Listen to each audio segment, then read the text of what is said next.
I think most people are still stuck viewing marriage in the traditional archetype of what marriage is supposed to look like. And I think that modern women now are stuck in this place where, which is the part that I agree with you in, which is that other women, especially if you're a Black woman, other women will celebrate you for being independent, and men will celebrate you for being dependent, but not so dependent that he feels too much financial pressure. So he wants you to be like the right amount of dependent that makes him feel like he's the boss, but not so much that he feels too much financial pressure. Correct. So women are trying to navigate a very, very complex role in society currently. And I don't know how many men actually recognize how complex that is for women to navigate.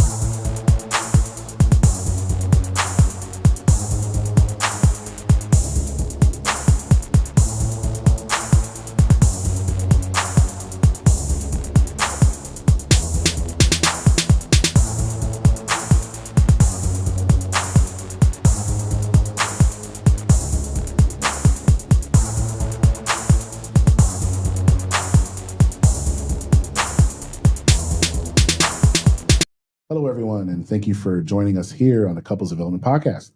I am your co-host, Coach Clark, and I'm here with my wife, Coach Mel, and we are a husband and wife team of relationship coaches. So usually you pick the topics for the day, but today I went ahead and chose a topic. Okay. What I want to talk about today is understanding the state of modern relationships. Understanding the state of modern relationships. Okay. Yeah. So what I'm going to do is I'm going to read off 7 statements that I pulled from some research that I was doing, and then we'll discuss it. And you can let me know your thoughts on each statement. Sounds good to me. Number 1, modern men are paradoxical. They expect women to be simultaneously independent and submissive because on one hand, they would like to bear less financial responsibility, but on the other hand, they still hope to be the boss of their family. What are your thoughts on that?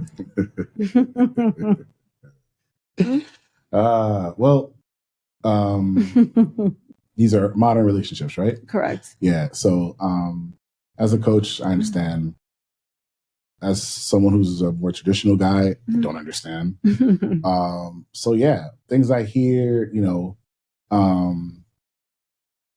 there's this new video I saw going around about how guys are saying, if she doesn't have a job, don't sleep with her. If she makes less than $12 an hour, don't sleep with her. If she, like things like that, like the same things women do for men pretty much. And I do find it interesting because, like since high school, it was like, and again, no one taught me this, but it was just, you're supposed to treat and, and if you like show her a good time, and if you show her enough of a good time, then she'll become yours, and that's kind of like how it's always been. That's how it is in nature. The male animals dance, perform, sing songs, show their feathers, whatever it is. And then the female looks at you like, I don't know, whatever. Or they choose, they select you or they choose you. So that's how it is.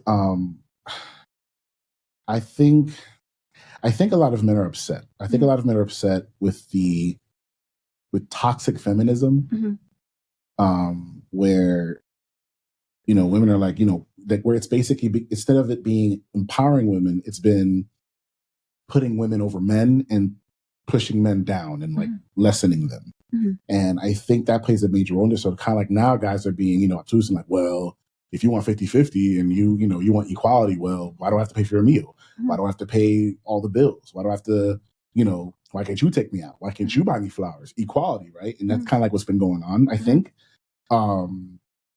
I can't subscribe to that. I couldn't relate.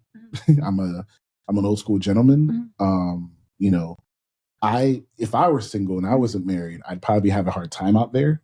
Again, not if I was on a coach as well, because if I'm taking a woman, if we're going out on a date and a woman reaches into her purse or her wallet or anything, I literally get offended by that.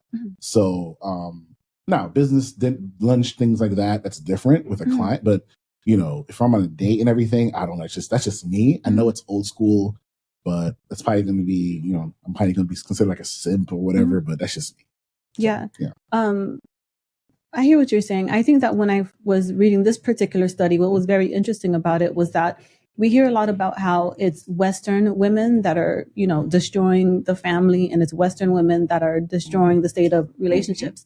But I've read quite a few studies, including this one that excerpt came from, which was a study that was done in China. And I've also read quite a few that are done in other Asian countries like Japan, and they're having very similar problems in terms of women out earning men in a way, not on a broad scale, but the governments are having a hard time trying to figure out how to reinstate marriages, like getting people to value marriage again.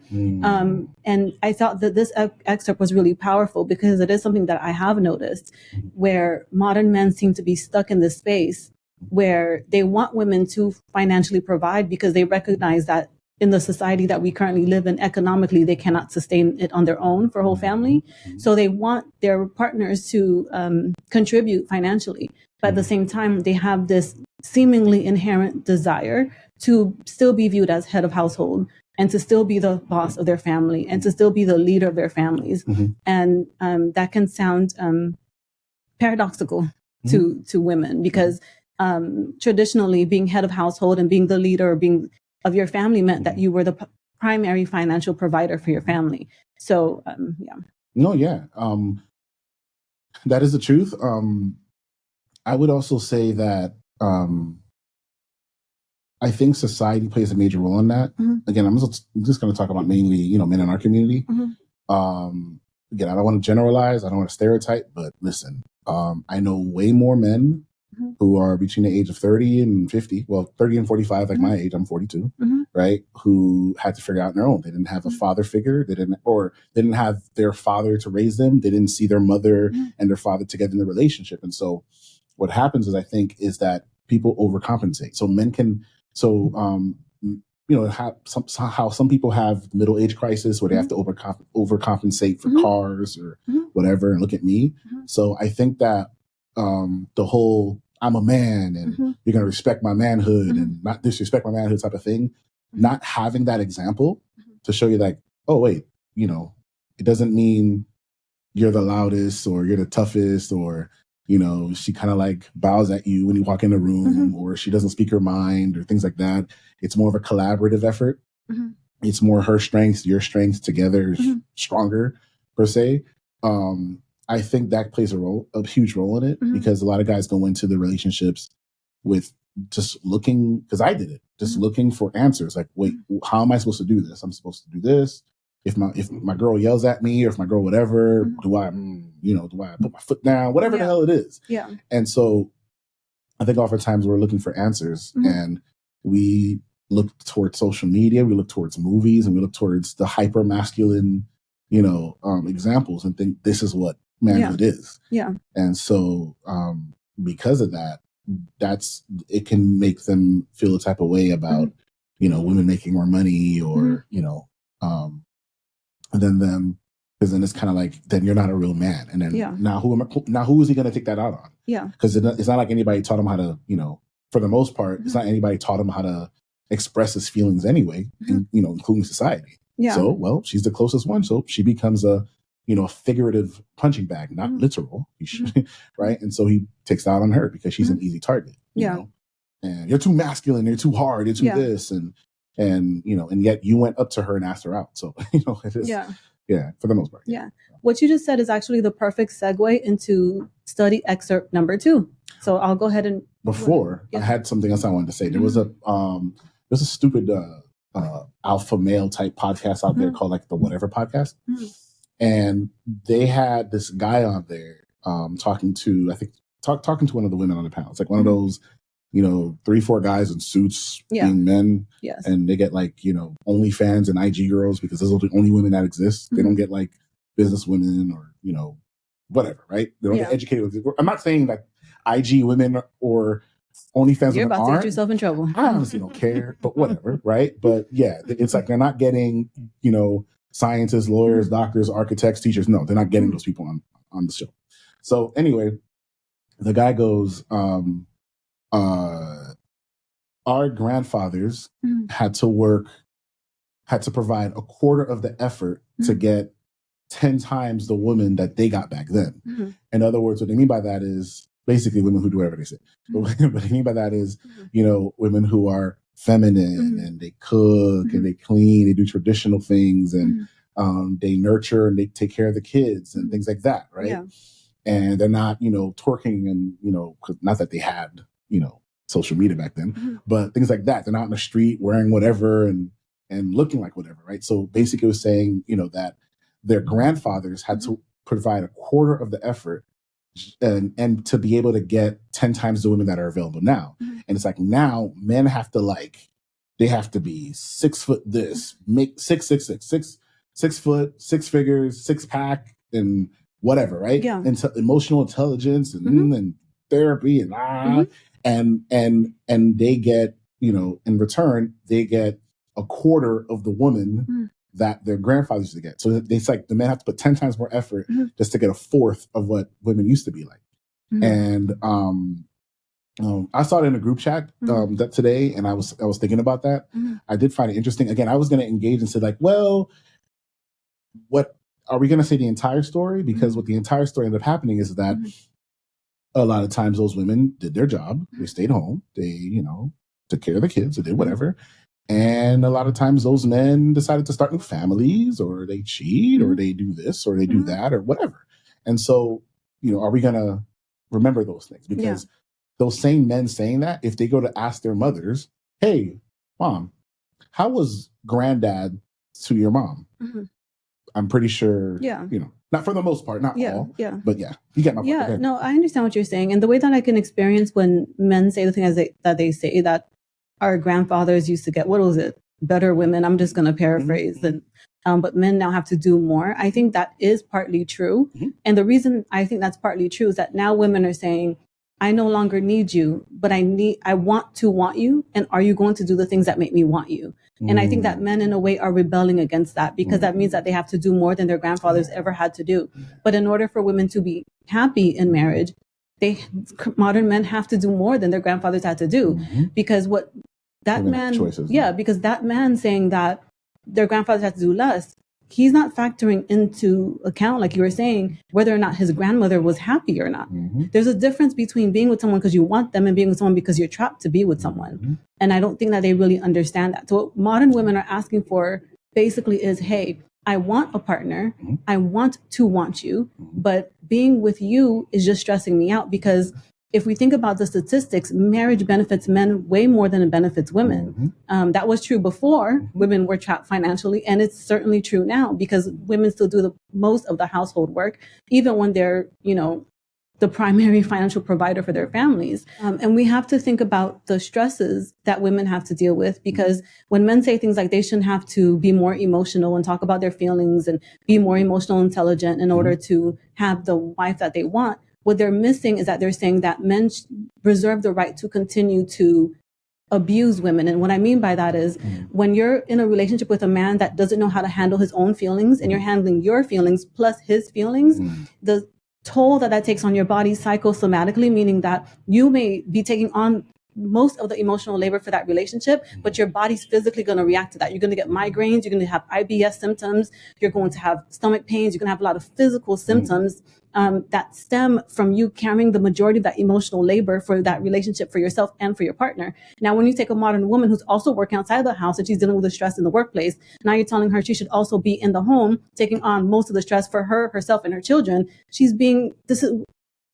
Why would, do you understand what I'm saying? Yeah. So when a lot of these men talk, I'm like, do you not understand that if you want to influence another person, you have to step into their world, see what their experience is like in order for you to influence them? Yeah. It's like a marketer saying, I shouldn't have to care about what your life experience is, but I want to sell you a product. That would be a crappy marketer. That marketer has to understand the target demographic that they're trying to sell their product to. And a lot of men are trying to sell to women without wanting to step into a woman's world or step into her experience, understand what she's experiencing on a daily basis. Does that make sense? Yeah, it does. Okay. It does. So let's get into study excerpt number 2.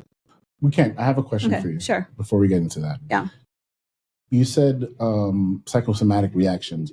Do you think most women are, because, you know, they might think they're just having some pains. Do you think most women, can men have that same? Of course. Okay. Yeah. So then I'll rephrase my question. Yeah. Do you think most people know when they're having a psychosomatic reaction to the emotional state or the stresses that come with their relationships? I don't think most people know it.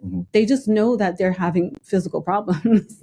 They go to the doctor and they say, I don't know, my stomach's been hurting. And, the doctors are like, they're going to try and rule out everything else. And then I once went to a gastro and I was like, she was like, the way to find out if you have IBS or not is to basically rule out everything else because there is no test specifically for IBS. So then you have to go through all these tests to make sure that it's not something else and they'll just say it's IBS. So I don't know the answer to that, but I don't believe that most people know that a lot of the physical symptoms they are experiencing may be connected to where they are psychologically or emotionally speaking. I don't know the answer to that. Got it. Okay. All right. Go ahead. Part 2. Okay. Sorry. Yeah. So study excerpt number 2. This one is kind of related to what you were saying about Black men not having role models. Study excerpt number 2. Marginalized men tend to enact gender displays that are responding to their position of power in relation to other men and women. Perhaps Black men are responding to their position within the market economy compared to white men and Black women, in which they earn less money than white men and earn more money than Black women, but not enough to fully distinguish themselves as the primary breadwinner. Thus, the lower marital satisfaction among Black women and the fragile marital satisfaction among Black men are perhaps in response to white supremacy and fragile gender boundaries. What are your thoughts on that? Not sure if I got all that. So is it basically saying like Black women have a higher chance of being unsatisfied with their marriages as opposed to white women because of how their significant others are in terms of the provider totem pole per se type of thing? It's really saying that Black men are having a hard time because they can't compete financially with white men currently because white men out-earn them. And they also can't compete in their households because even though currently they are making more than Black women, not enough to be considered. The gap in income between a Black woman and a Black man isn't enough for him to get the label of primary breadwinner for his household. So he's on average. So he's stuck in this place where he feels like he can't compete with the white male because he's making less money. And he also feels like he can't sustain his household because even though he might be making more than his wife, the gap isn't big enough for him to say, I am the primary breadwinner for my family. Okay. And so I guess you wanted my thoughts on what I think about that. Do you think a lot of Black men can relate to that?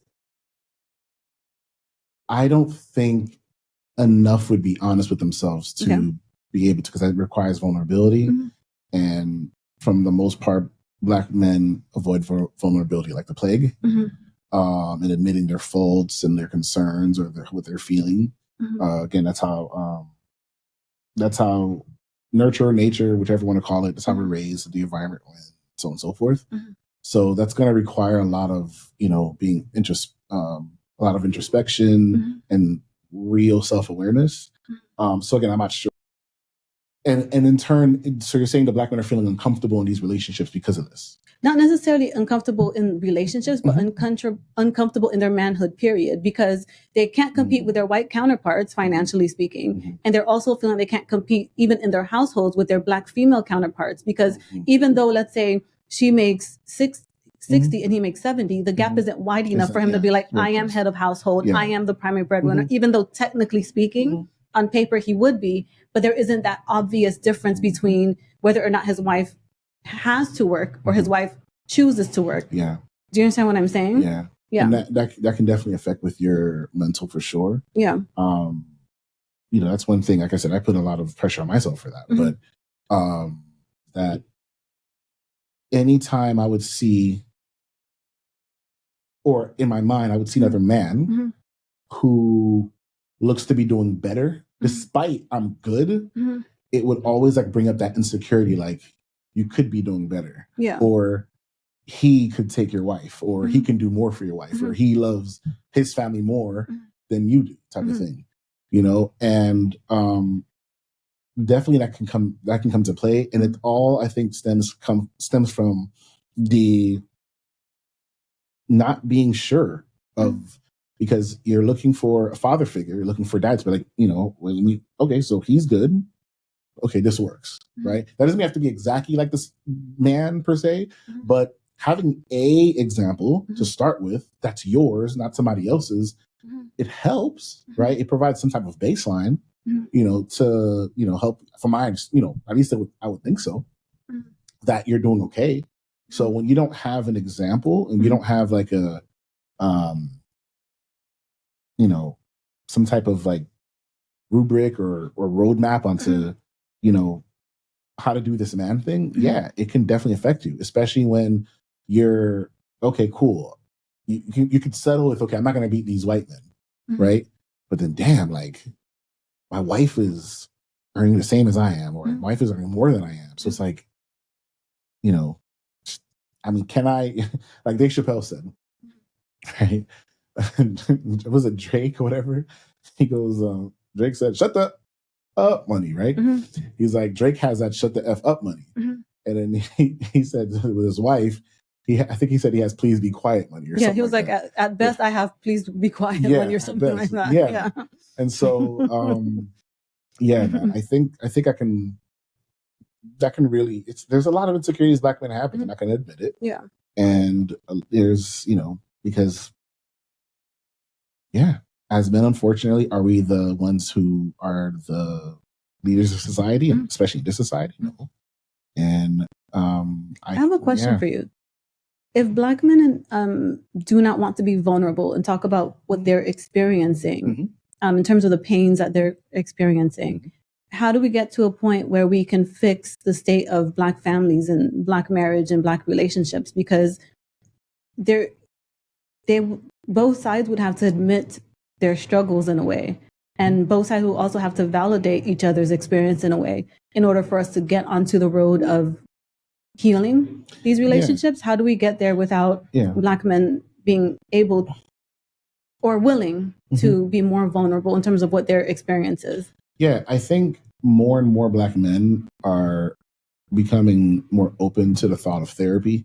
They're understanding generational trauma. They're understanding that, there are more and more celebrity black men that are talking about mental health and their inner peace and things like that. So, little by little, but, black culture is heavily dominated by hip hop culture, and hip hop culture is all about braggadocio. I'm better than you. Just that whole thing. It's a very aggressive, hyper masculine, toxic, type of, culture per se, for the most part. Right. They'll call, reading and healing and all that stuff corny.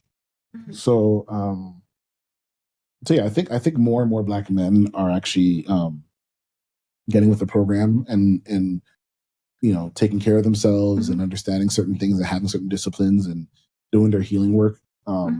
So I think there's hope. I don't think it's hopeless. Because the more, like today, there was another guy in my group chat that we were talking about. He posted a video of this divorce lawyer. He was married 2 years ago, and his wife and him and his wife just got pregnant.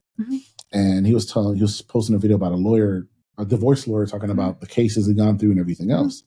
And with content, you have to be careful who you listen to, because if you're a divorce lawyer, it incentivizes you to get men to fear certain things or have people want to get divorced, as opposed to, I'm going to stay and figure this out, because then you'll be out of business.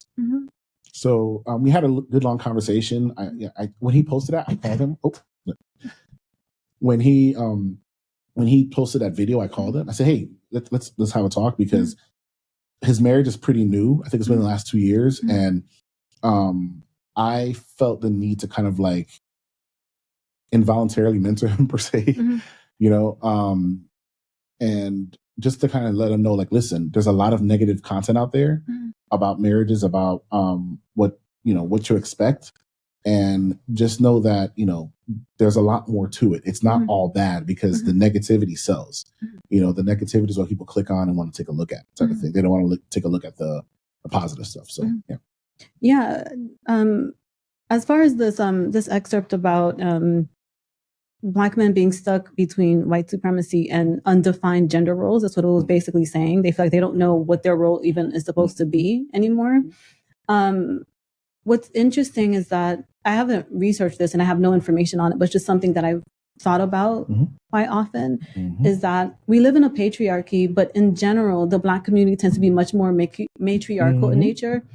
We talk more Mhm. about Big Mama than we do about, I don't want to say Big Papa or Big Daddy, but you know what I mean. Yeah. It tends to be much more matriarchal Mhm. in nature, My mama. and and often I wonder if that impacts Black men in any particular way. Like I know that they'll look at their mothers with respect and admiration, and they'll look at their grandmothers with respect and admiration. But I wonder if they struggle to honor that same level of respect and admiration in the women that they are not related to. It's just something that I've thought about, and I wonder if growing up in such a matriarchal community in a way also impacts how emasculated they might feel. Maybe it's not conscious, but because they're living in a patriarchy in the outside world, but in their inside world, they might be living much more so in a matriarchal system. So that might cause a bit of confusion. Maybe. I don't want to speak for Black men because I'm obviously not a Black male, but it is something that I've just thought about, and I don't have any research to back it. It was just a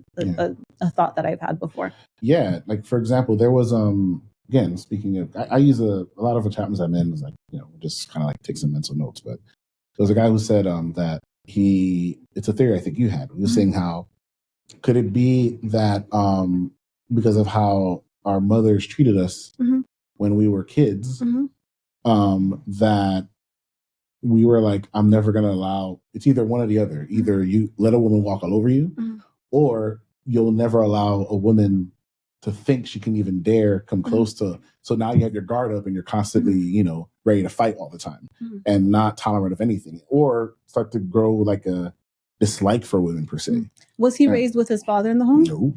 Okay, I was only asking because I do know that studies do say that single mothers tend to overpunish because they feel like they're playing both mother and father. Yep. So they tend to overpunish their children. So I was just curious. Yeah, and so so he was saying, like, it's just like a theory. He's like, I wonder if it's like I grew up being told what to do, what to think, what to wear, how to act, blah blah blah blah.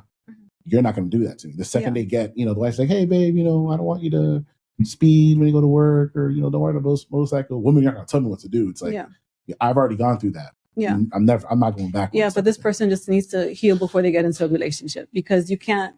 A relationship is always going to be give and take. So it's never going to work. Yeah, one way. Yeah. So, no, I'm with you.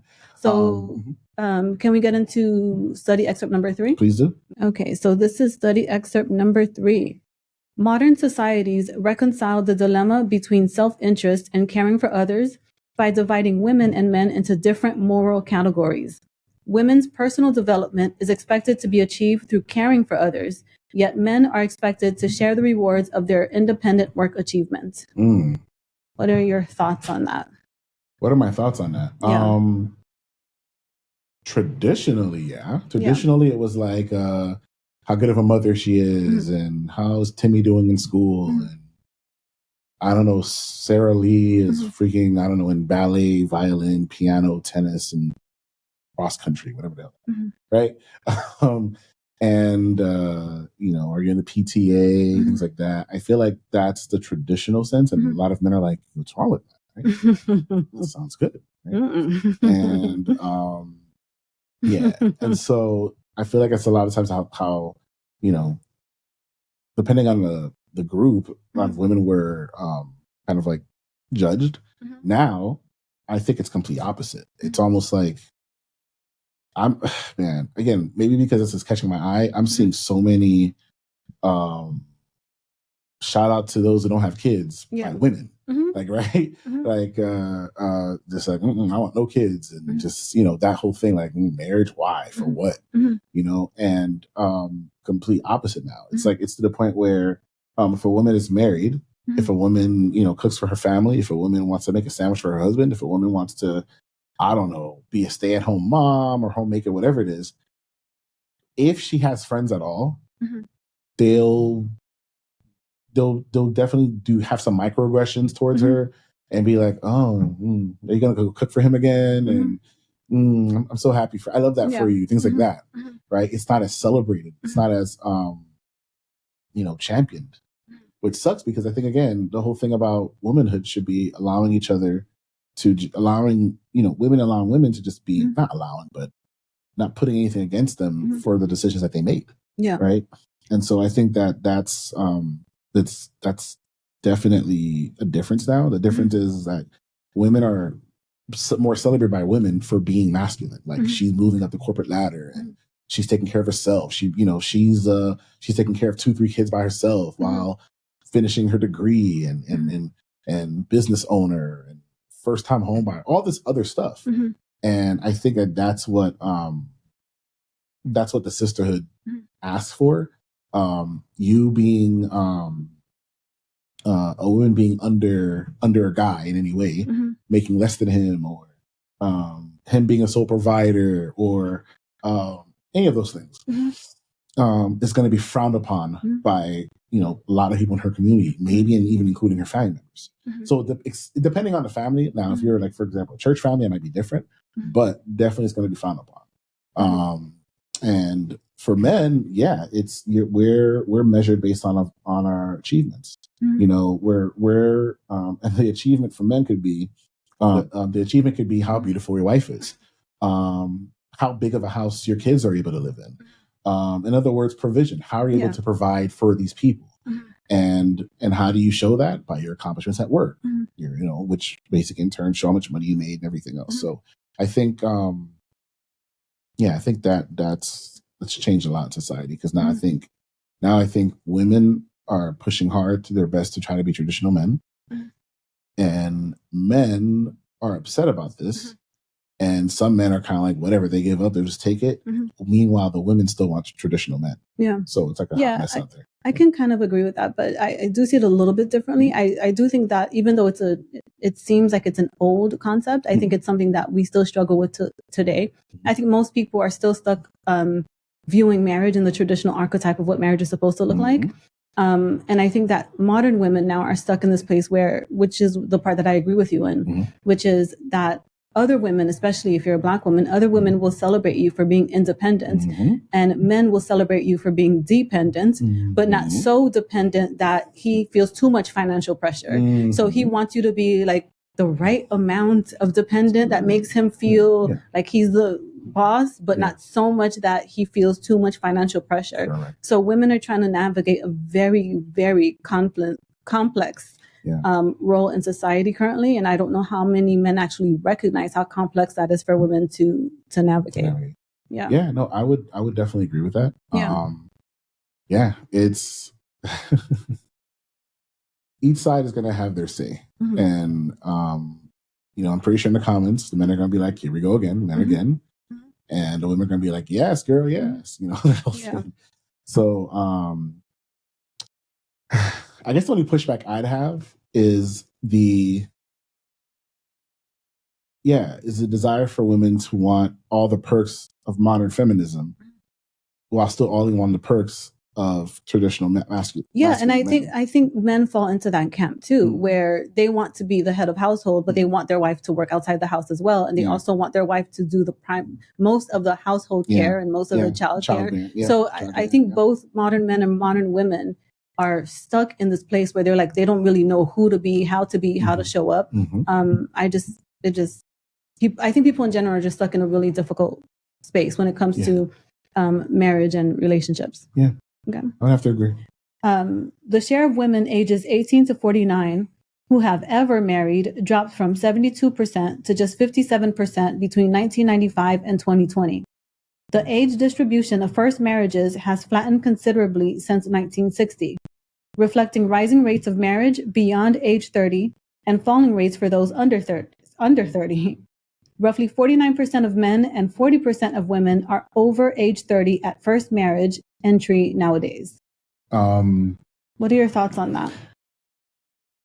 There's this thing you hear a lot about now that it's like, I got married young.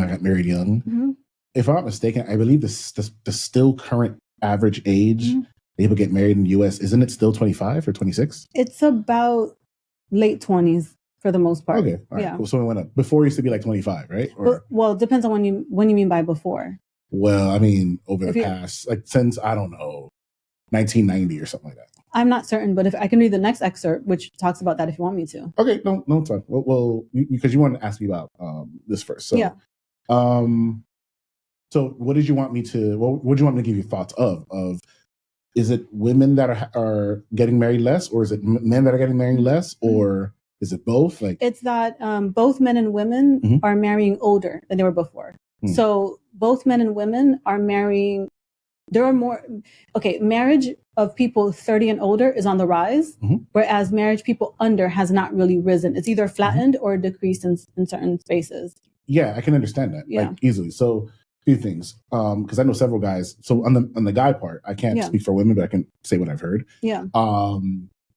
For the men, oftentimes you'll hear like certain guys, I'm not ready, and I want to make sure that I can provide for my family. I want to make sure I have this amount saved up. I need to, because it's like this thing that they need to have all this stuff already before to offer. In other words, kind of like back in the day where I would like to marry your third daughter. How many sheep do you have? Yeah. And, how many camels? I have 8 cows, 2 camels, whatever. Right.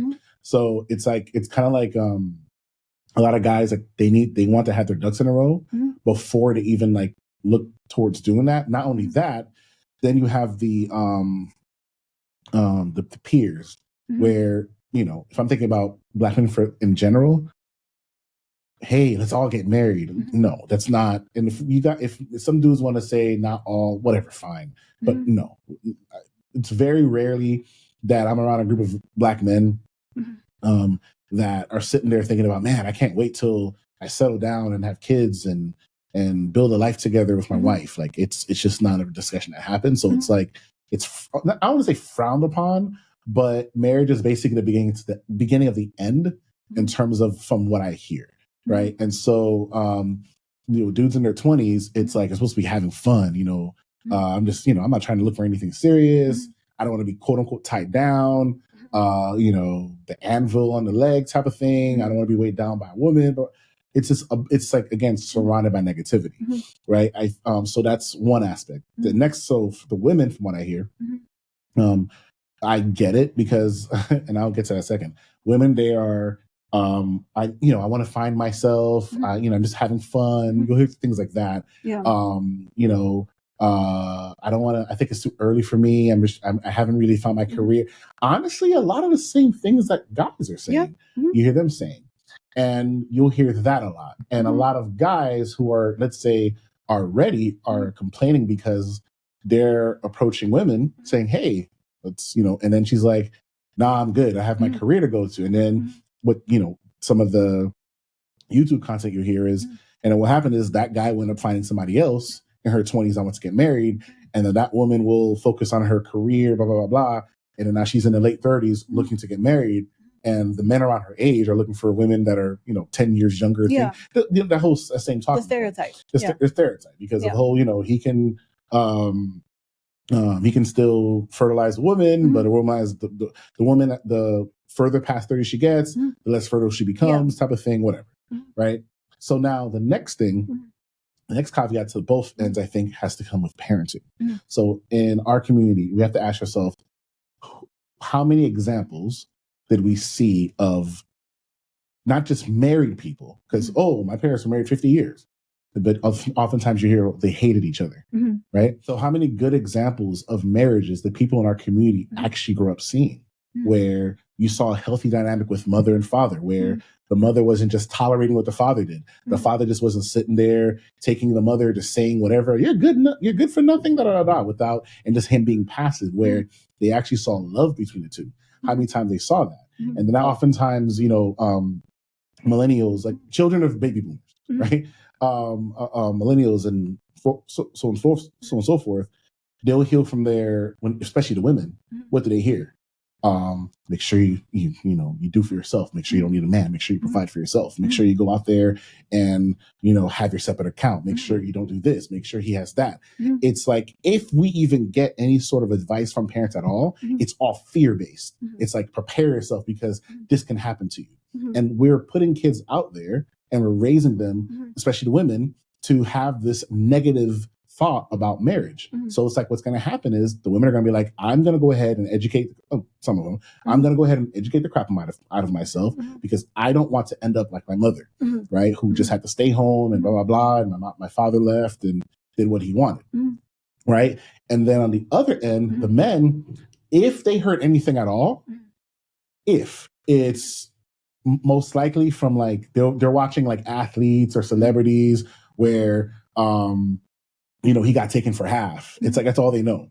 Like, a bunch of dudes I know who don't have any sort of network whatsoever are very concerned about their, if they get married, about her taking half.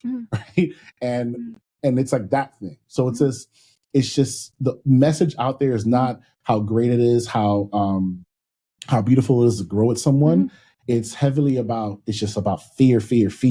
And this was happening. So it's honestly surprising that the numbers aren't even worse than they are, right? Because we aren't necessarily told as especially our group, of the benefits of it, where I feel like there's in other groups, like for example, Indian couples from what I see, from Indian couples from what I see, Jewish couples, other communities, everything. It's like a pride thing. It's like, you aren't married, like why? What's wrong with you, type of thing. As opposed to with us, it's like you're married. Okay, I love that for you. It's like a negative thing, and I guess you have to love yourself in order to want to foster love with people in the same community. So I guess that kind of makes sense. But yeah, I think our community suffers. Yeah, I don't disagree with what you're saying. This particular study was not specifically about the Black community. I'm pretty sure it was. This particular study was saying that more men and women are marrying over the age of 30 because they want to complete their education first, have all their debts paid off first, have everything, all their ducks in a row type of thing. And both men and women are taking this road. So they're pushing marriage to a later age because they want to make sure that they are ready for marriage. And I think it's an interesting thing because it'll be interesting in the future to see how, if this trend continues, and see if that helps the divorce rates to lessen. It'll be interesting to see that. Because my guess is that it will not do that. The only reason I say that is, again, my theory is that it's actually going to end up increasing the divorce rates. And the only reason I say that is because unless the narrative as to what the purpose of marriage is changes, then people are going to have a hard time if they're waiting until they feel like they are perfect for marriage to get married. That's just my theory. The reason I say that is because there's a beauty in growing together. And there's a bond that creates when you know where you came from and how you grew together. That creates a little bit of a glue and a bond there. And I think that if people wait until they are quote unquote perfect and marriageable, then that growth together kind of is taken away. And then we're going to have more people getting married at an age where they're nearing closer to retirement, which might work out. Well, again, I don't know what's going to happen in the future, but it'll be interesting to see if marrying older and when you have all your ducks in a row and aligned helps to decrease the divorce rate. So it'll be interesting to see that. Yeah, I also think that I agree with that. I was just about to get into that about the whole growing together thing. Yeah. And that's the part that is just not spoken about. And again, I actually blame us, meaning married people, because for not being louder. Because we learned this from another therapist, that people who are happy tend to just mind their own business. Yeah. Right? They just, they're just mind their own business, living their life. Yeah. If they're married or married, whatever, they just mind their own business. They're not out there, this is why married sucks, and this is why I'm going to stay single, and this is why, blah, blah, blah. It's like, and on the other end, they're not doing the opposite either. Happy people, there were studies on that. People that are happy in their relationships don't go and talk about how bad marriage is, but they also don't tend to go and brag about how great their particular marriage is either.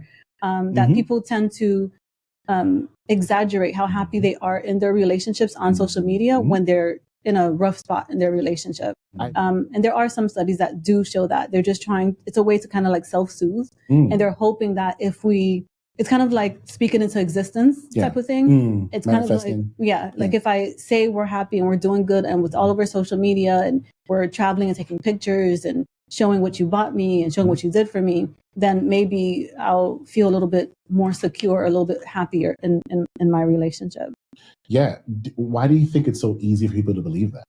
Because the thing is, I'm asking because clearly they're getting the attention that they want, because people like seeing, people like social media because they like to hate on people. People like social media because they like to relate to people, right?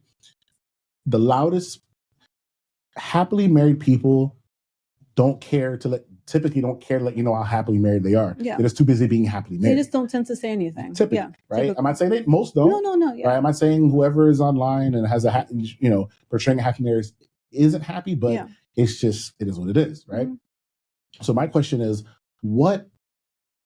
for how many people say, I don't want to get married, relationship is not for me, single life, I'm outside, whatever, blah, blah, blah, right? Why do so many of these YouTube couples or Instagram couples or TikTok couples, why do they have such a following and so many views of people viewing them doing the happy things, doing the vacation things, doing the prank things? Why are people so drawn to that? I think we're drawn to it for a lot of reasons. Like humans, we're wired to, when we don't have information, we fill in the holes. So when we don't have information on a person or on an event, we just make it up in our minds. We don't recognize that's what we're doing, but that's what we're doing. So if we see someone, a couple online and they're happy, we're going to fill in, let's say they're happy in one particular space. Let's say financially, let's say they have a lot of money, right? We're going to fill in the holes that they're also happy in bed together. We're also going to fill in the holes that they're also happy in terms of their friendship with each other. We're just going to make up the story on our own. The human mind is wired to just do that. When we don't have information on something, we just make it up. That's what we tend to do. And there isn't really a way to stop that unless we consciously force ourselves to stop doing it. Got it. Does that make sense? No, it 100% does. It's I just find it so interesting because there's quite a few. Like I think there's a couple who the woman who always like surprises her husband with like cake or whatever it is. Yeah. Like and he goes, he makes this expression. And there's this it looks like a younger couple where they do a lot of like skits together and everything on YouTube. And it's like they have a huge following. Yeah. And I think, sorry to cut you off, but I think the reason why they have a huge following is that I think people, even though they might fear relationships, even though they might fear the pain that comes with marriage, I think we're wired to want to connect romantically to a person. Yes. I just think we're wired for that. Yeah. So seeing other people do it, even though we might fear it internally, I think the majority of us do desire to have that at some point in our lives. So I think that that's a huge part of the draw for a lot of people. I think our community is hurting so badly. And you can tell how many hurt people are out there because their sole thing is to hurt other people, because hurt people tend to hurt people. Right. And I just see it in the comments, like with women, it's just like men in general are blah, blah, and this and that. And this is why you got to look out for this. And you could tell he's a narcissist. It's just like negative. And men, this is why men stay single, fellas. This is why. And again, and I'm just going to talk to the men, right? The men with the stay single fellas thing, or this is why I don't want everything, right? Guarantee you to go to his For You page. On any app. Guarantee you if you go through his search history, whatever it is, you're going to find all types of crap of him chasing women that he's specifically talking negatively about, right? And it's like, let's all be real with ourselves. We are not made to be alone. You can, again, it's almost like they want to talk through their pain. And of course, they're going to be like, oh, well, that's you. Yeah, there's something called denial. If you really, if you think you were born here just to go through life and not have a companion, just be by yourself, okay, cool. You don't have any friends either, right? You don't, when your friends aren't around you, you're good. You're solo, you just wake up, work, go home solo, right? No, you have friends for a reason, right? And even with those friends are things you withhold from them that you keep to yourself, that if you have someone you can trust, so it's like, it's literally a need. And people acting like they don't need that, I think it's all in the name of like not wanting to be hurt. And it's like everyone thinks they have the solution. It's like, I feel like people need to really sit and like calm the noise. I know it feels good to be seen online and for someone else to validate your pain and be like, forget all these men and forget all these women. That feels good temporarily. As soon as you shut that screen off and it's time to go to bed, and you look to your right and there's no one there with you, does that feel good? Mhm.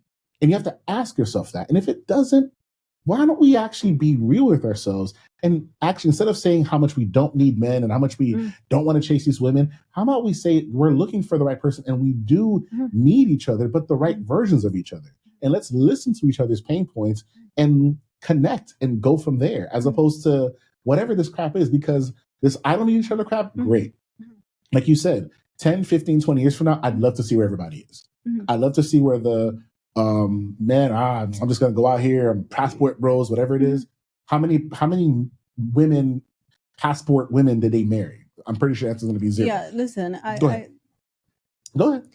And the same thing with the women too. And that's the last thing. And the same thing with the women too. Like, I'm gonna focus on the career, And then you're 40, 45. Oh, well, thankfully you froze your eggs. And now, do you understand how high risk of it is to try to have a baby in the 40s? It's like, and again, it sounds like I'm putting fear out there, and it's not necessarily trying to. It's just more so, it's just putting on this exterior because you're trying to bulletproof yourself from pain. Is just robbing you of the human experience, in my opinion.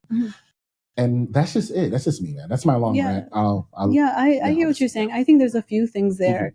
Number one, I think that this whole passport bros movement is a very good example of how much men do not take the time to step into women's worlds and view and see their experience. And the reason why I think that's important is because if you have a desire to influence someone, you have to step into their world in order for you to influence them. The reason I say that is because once women hear the term passport bro, they're not like, oh no, please don't go. They're like, please go, take your friend, your daddy, your brother, take all of them with you, because usually it's going to be the men that women here don't want, that are going to subscribe to certain ideologies. So women are not hearing, oh, we're going to go overseas. And they're like, oh no, please stay. Please don't. That is not what's happening. So it's not as effective as it might make them feel good to say, yeah, I don't want you. That's why, whatever. But it is not influencing women in the way that they might think it's influencing women. It just doesn't hit women in that way. And I don't know if they're realizing it. It's At like all this red pill stuff and all this, the guy sitting around like, see, a woman is and whatever. And it's not cheating if a man does it, but it's like, okay, great. Every single one of these dudes who are these, masculine guru alpha dudes, right? They have the game on lock and they know they have all the solutions. How many of them are in actual relationships? How many of them are with these women who are so submissive and allow them to cheat and do whatever they want? How many of them are married? How many households do they lead? Really ask yourself that. Versus all they're doing, and I know we're kind of like veering off somewhere here, but all they're really doing is hearing your pain points and profiting off of it.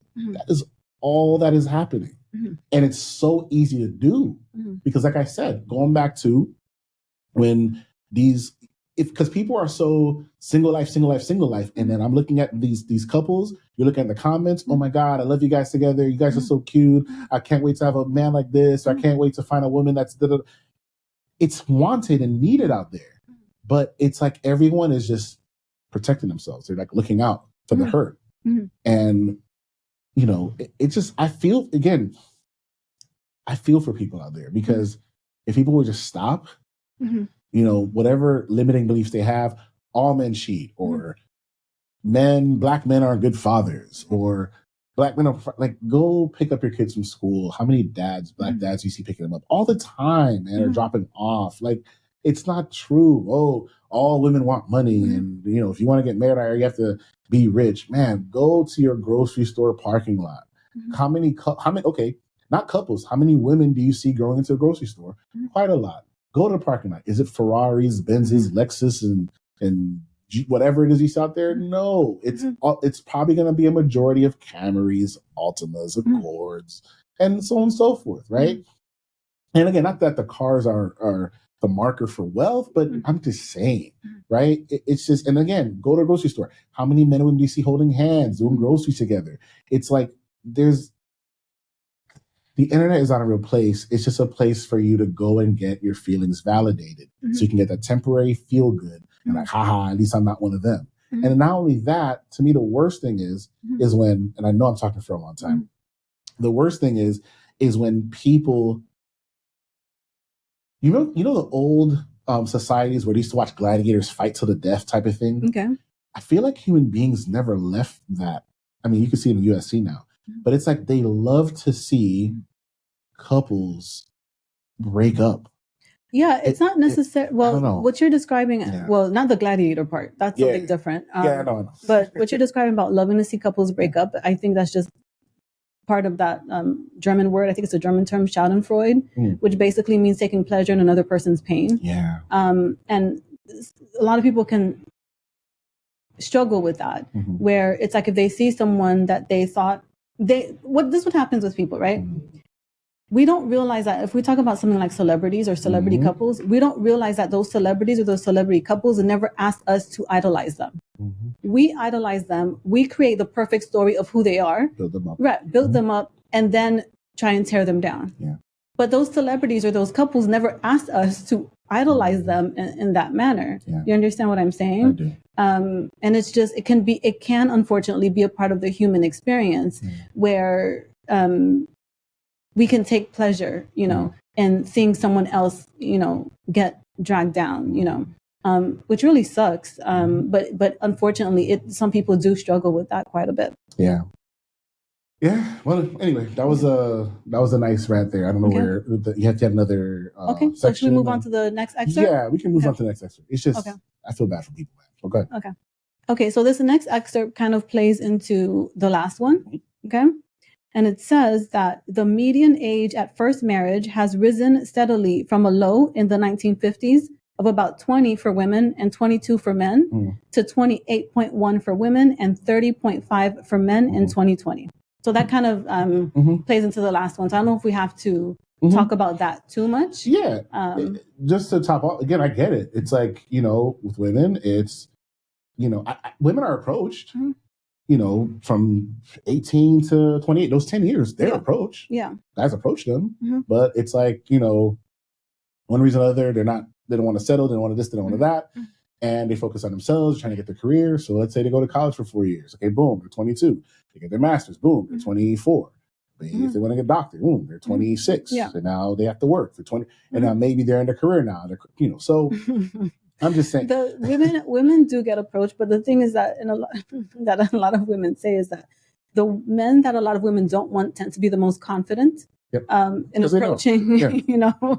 Well, I know she's gonna say no, but I'm just gonna do it. I'm gonna try and see what happens. No, not see what happens. It is honestly, it's kind of like just to talk to you. Yeah. But it's like, wait, you being serious? Yeah. Like, matter of fact, a lot of women should do that. Actually, don't do that. Don't do that. Disregard. No. Yeah.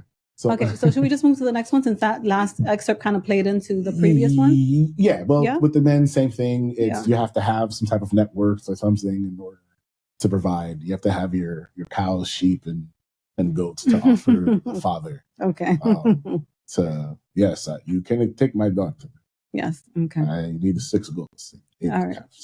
Lovely. All right, let's move on to the next one. Okay, so this next excerpt also plays into the previous topic, which was about people getting married much older than they used to. And it says, for women born in 1997, for example, only half are projected to marry by age 37.4, meaning roughly half will enter midlife never married. Interesting.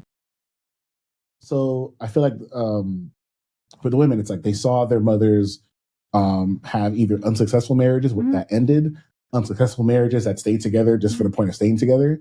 Or watch their mothers be successful without a man at all. They watch their mothers be successful without a man at all. Yeah. So it's kind of like, okay, right? So staying just to stay for what? I don't know. Don't need to do this. Hence the I don't need a man thing. So again, it makes sense because there's not a lot of positivity when it comes to marriage, like I said before. So what that means is right now, those women would be 27 this year, pretty much. Yeah, those women are 27 this year.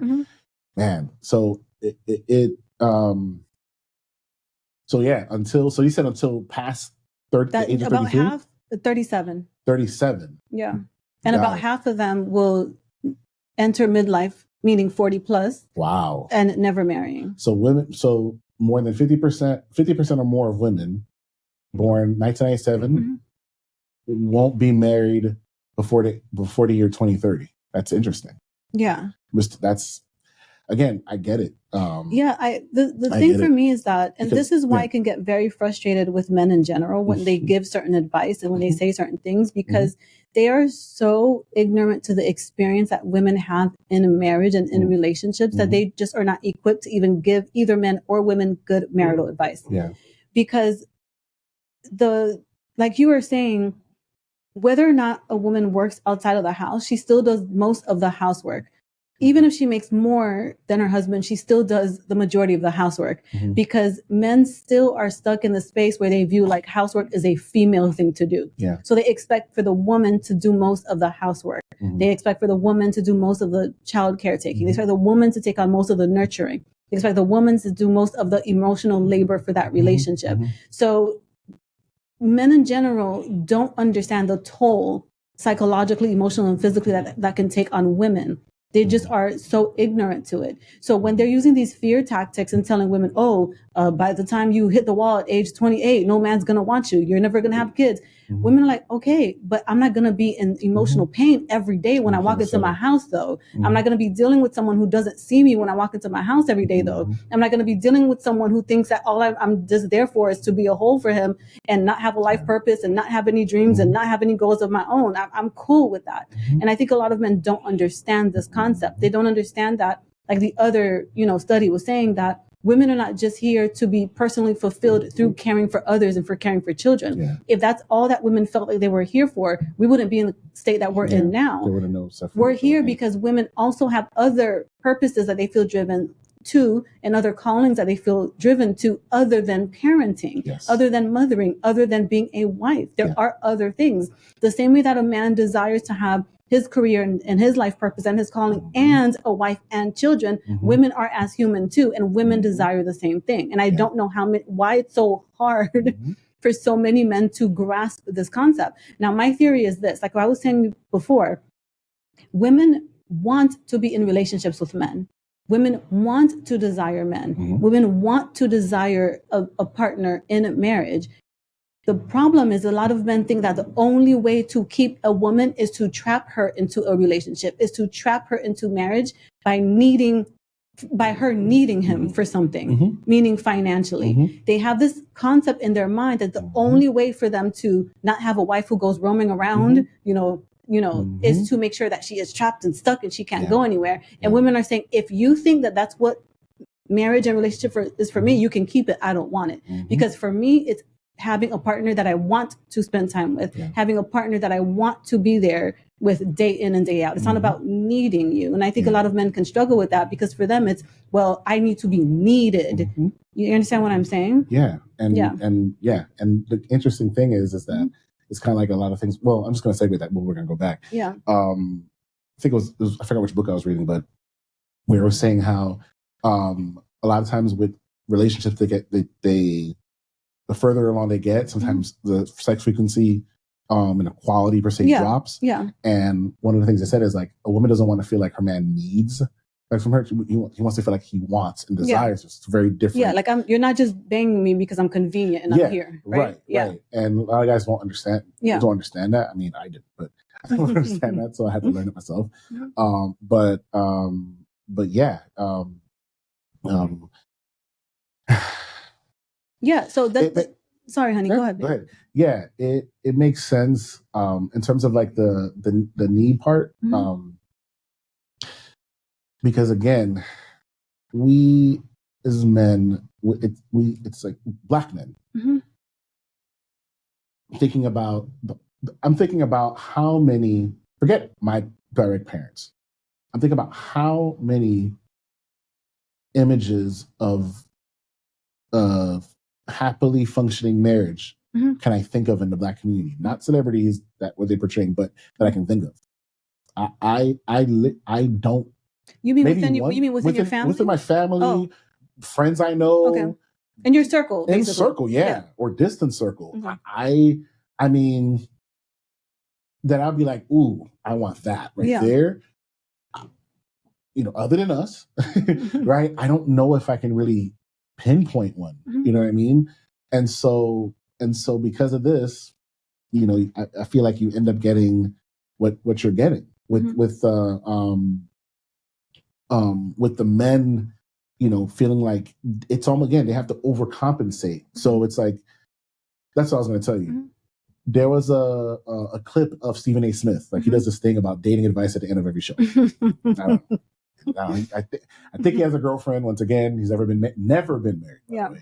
Whatever, right? And also, not only that, he keeps whoever his Under wraps. whoever his relationship or love interest is. Mhm. He, like, if he goes and said if she were to ever put it public out there, she'd be cut off. She's done, right? And because it's so private, blah blah blah. Mhm. And then he had an episode where he said, "Oh, fellas should never date a 10 out of 10." Yeah. Right? Well, I hope his girlfriend didn't hear it. Listen. I hope. Listen. Because one of two things. It's either she heard it and she was mad, or he prepped her before and said, hey, I don't think this about you, but I'm going to say this to the public. Yeah, because it's going to get clicks.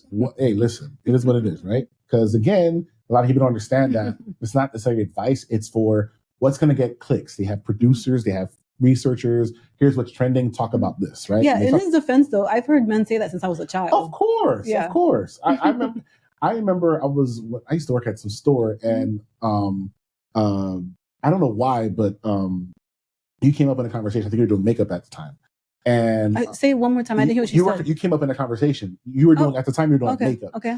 And I said, "Oh, this is my wife here." He's like, "Ooh." And the guy was like, "Man, I don't know. If I were you, I wouldn't want to be married to a woman like that. You have to be with a woman who's much uglier than you are, because that way she'll cater to you. Yeah. And it's like, and it's just littered in insecurity. But it's like Stephen A. Smith was saying, don't ever marry a 10 out of 10. Why don't you do this? Because, a 10 out of 10, she knows she's a 10 out of 10, right? And so she's going to demand certain things from you.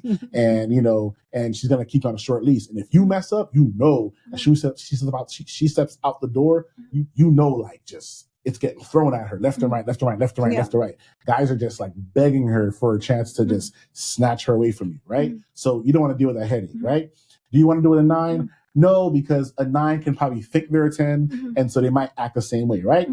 8 is better. 8 is better, right? It's better. It all depends. But again, sometimes the 8 is just a little close. The perfect where you want to be is you want to get with a 7 or 8, right? Or you want to get with an 8 that thinks she's a 6 or a 7. So it's like they're literally saying, don't get with a woman who has self-esteem. Don't get with a woman who looks too good, because she's eventually going to leave you, because her DMs are going to be flooded. 1s, 2s, 3s, 4s, 5s, 6s, 7s, 8s, 9s, and 10s cheat. Yeah, but it's not. I'm sorry to cut you off here, but it's not only that. Yeah. But I think the male ideology is fine, because how men can, everyone has the right to their own way that they view the world or whatever. Yeah. So it's like, it just comes from this place of like insecurity that, you don't want to date someone who looks better than you, because, she might leave, and you want to get with someone who's not. And I'm just kind of like, okay, so what you're doing is, it's almost like they're telling men not to have confidence. And, and if you get with someone like that, you're constantly going to be, if you get her mad and she has to leave, oof, you know what she's doing. Yeah, it can also sound like there isn't a belief in actual love there. Because if you think that everything is about strategy, then you're not really believing that you're lovable enough that someone wants to be with you just for you. Yes. You understand what I'm saying? Manipulation. Continue on that, please.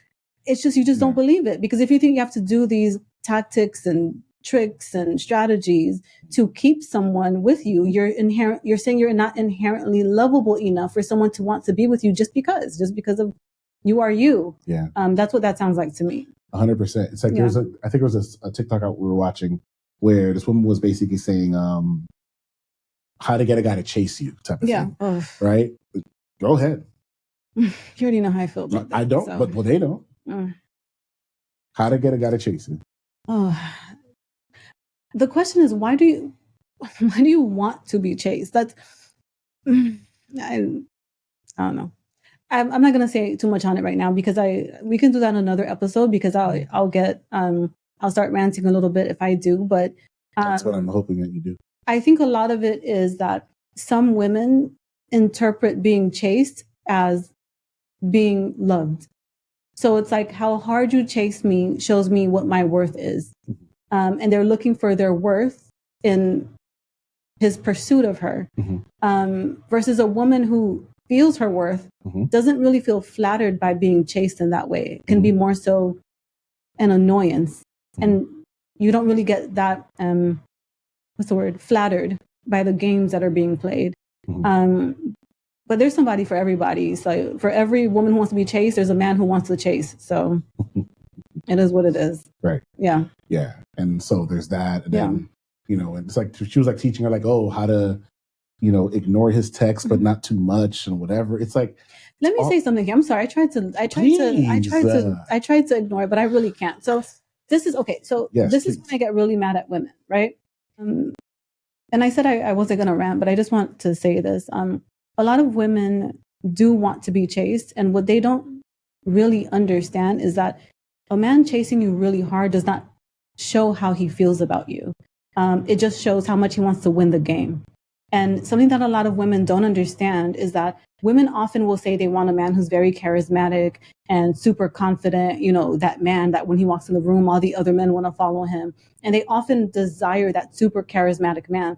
But what many don't understand is often the most charismatic man in the room is either narcissistic or psychopathic because of a trait that they call superficial charm, which is basically a mask that they wear to deceive other people. So often when women are really drawn to these characters, they don't realize that they're putting themselves in a not the best situation. This doesn't mean that I'm not saying all charismatic men are narcissistic or psychopathic. That's not what I'm saying at all. But it is common for that man that, but it does happen where the smoothest man, the most charismatic man has high dark triad traits, which are narcissism, psychopathy, and Machiavellianism. So women, I would say just be very careful what it is that we ask for of men, because often the things that we ask for are the things that end up getting us hurt emotionally the most. The man who tends to not be the most charismatic, often women will ignore that man, but that man tends to be the best man in the room, and often women can overlook him. And it's, because he's like nervous. He doesn't want to. He's nervous. Yeah. He's not good at pretending to be charismatic. He's not good at wearing a fake mask about who he isn't. He's very authentic, and that a lot of women can overlook that man without realizing what they're actually missing out on. So. That's good stuff. Okay. Yeah. So we'll move on to our last excerpt from the study. And it says that the racial ethnic divide in marriage entry has widened in recent years, with Blacks increasingly less likely to marry than whites. Blacks increasingly less likely to get married than whites? Yes. Well, like I was saying before, if men are the ones that are like, I need to be ready and prepared to propose, to have all my ducks in a row, right? If women, if women are being told by their mothers, look out for yourself, do for yourself, provide for yourself, don't depend on no man, right? Well, and also, while women are yelling, I don't need a man, I don't need a man, I don't need a man, right? And men avoid vulnerability and they hate feeling rejected. So what ends up happening is with feminism and everything else, because a man doesn't want to be considered as a creep for having interest in you because he finds you beautiful, right? Because how dare he, right? So less men are going to approach women. And not only that, if a woman looks a certain way, right, he's going to be like, she's too high maintenance for me, or I can't afford her, or what I'm going to offer to her, or they might go on a first day and like, oh, what do you do? Oh, I'm a high-powered lawyer. I'm just making something up, right? He's going to be like, oh, cool. Never going to call her because like, what am I going to offer her, right? And so it unfortunately makes sense to me. Like I get it. It's a combination. It's like less and less men more and more women are becoming entrepreneurs, and not just entrepreneurs who don't make money. Entrepreneurs who make money. More and more women are going to college and getting higher paying jobs. And there are less Black men enrolled in college, I think, than any other demographic, if I'm mistaken. It's interesting because it's interesting because I do hear that often, but if I'm not mistaken, I do think that I read that college educated people in general are more likely to marry than people who aren't, but I could be wrong on that. But I do think that I did, read up on that a little bit.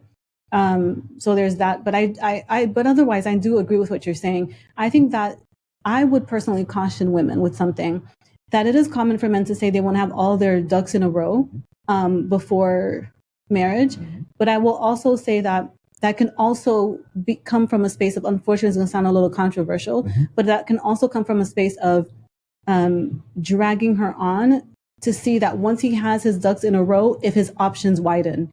So I would also caution women, I'm just going to be honest, I want to caution women that if you are in a relationship with a man and you've been with him for a while, just to I'm not saying that he may not want to have his ducks in a row before he marries you, but having his ducks in a row does not stop the conversation of marriage. He doesn't need to have his ducks in a row to have a conversation about marriage. He does not need to have his ducks in a row to propose, right? These are not things that he has to have his ducks in a row for. So beginning to vision plan your life together is something that you can begin to do before he has all his ducks in a row. Now, that doesn't mean I understand that for some men, they really do want to marry their girlfriend, and they do have, this belief that I have to have everything perfect before I, propose to her. And that definitely does exist as well. But I will also caution women that, if you've been in a relationship with a man for years, for a while, that ducks in a row, it could be buy me some time to become a better man so that my options can widen. So I just want to, listen, it can happen, right? So you just have to really have a good understanding of what type of relationship you're in. What type of conversations are you having with this man? Are you talking about the future? Because a man who avoids talking about the future, that is a big red flag that he does not see a future with you. So every time you bring up the future, anytime you bring up commitment about, where you want to live, who's going to quit their job when it's time to have children. If he avoids these types of conversations or feels a discomfort when these conversations come up, I would just say, keep it in the back of your mind that might be a flag that he does not see you as being the one that he's going to marry. I just want to say that. No, nothing, no counter for me. Like I would, that's interesting. That's definitely interesting. Okay. So last thing, what about the women? What red flag, what red flag would you tell? We can end on that note. What red flag would you tell men to look out for? For marriage? Yeah, because again, it's like I guess the obvious, if she's like, well, what can you buy me type of stuff, or like what would you? Yeah, I think a huge red flag for men in terms of marriage would be how easily does she adopt your life vision is a red flag, because that shows that she may be lacking a sense of self.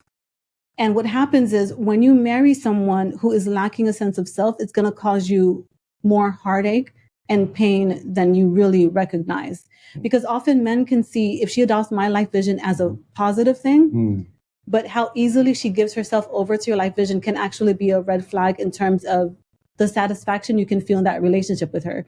Because if she expects to easily just adopt whatever you want, chances are she's not going to bring anything new to your life either. And you can start to feel bored, and you can start to feel stuck, and you can start to feel like you need more. That actually like does challenge. Not necessarily a challenge, because I hate that term, but we can't grow when we're comfortable. So I don't want to use the word challenge, even though that's technically what challenge means, but it's just one of those words.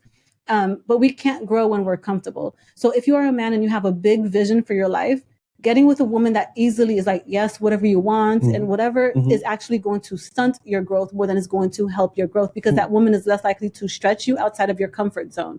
Do you understand what I'm saying? I do. It's just interesting because a lot of these talking head podcasts with men, that's specifically the type of woman we're looking for. What are they looking for? Fit, feminine, and friendly. Because they've never done it. Yeah. That's part of it. Because even in some of the advice that they give to men, they'll say, get with a woman, she's 22 or 23, because there's this idea that you can mold her. But what they don't factor factor in is that when she starts to go through the phase of who am I, when she starts to go through that phase of what is my life purpose, when she starts to go through that phase of what is my calling and what do I want for my life, that's also going to cause an issue in their relationship. And then she may be looking for a man who's more aligned with the vision that she now has for her life than you had. So it's not necessarily the best advice out there. I understand the gross logic behind it. I totally get it, because everyone's running around trying to find the safest way to have their marriage last. And I get it, but it's not as great of a solution as they sell it to be. It's basically like adult grooming. Like, I'm going to groom this person to be what I need them to be. So it's like, you don't want a person, you want what not only that, but they don't factor in the fact that even if you succeed to groom her for a few years, she's going to get to a point where she's going to want to grow the same way that all human beings want to grow. So now the question is, when she gets to that spot, then what are you going to do? Well, I'll just trade her in for a younger one. All right, have at it. Do you, like, whatever, and then you do it again, and it's fine. Whatever, do you? I got you. Okay, all right. Any other ones, or that's it? That was the last one for today. That was lots to digest. This was a good one. So anyway, everyone, thank you for joining us on the Couples Development Podcast. As always, if you can, leave us a like. Tell a friend. If your finger works, just hit the subscribe button. It helps us out. So guys, thank you. Thank you for your support. Have a good day. Thanks. Good week. Bye.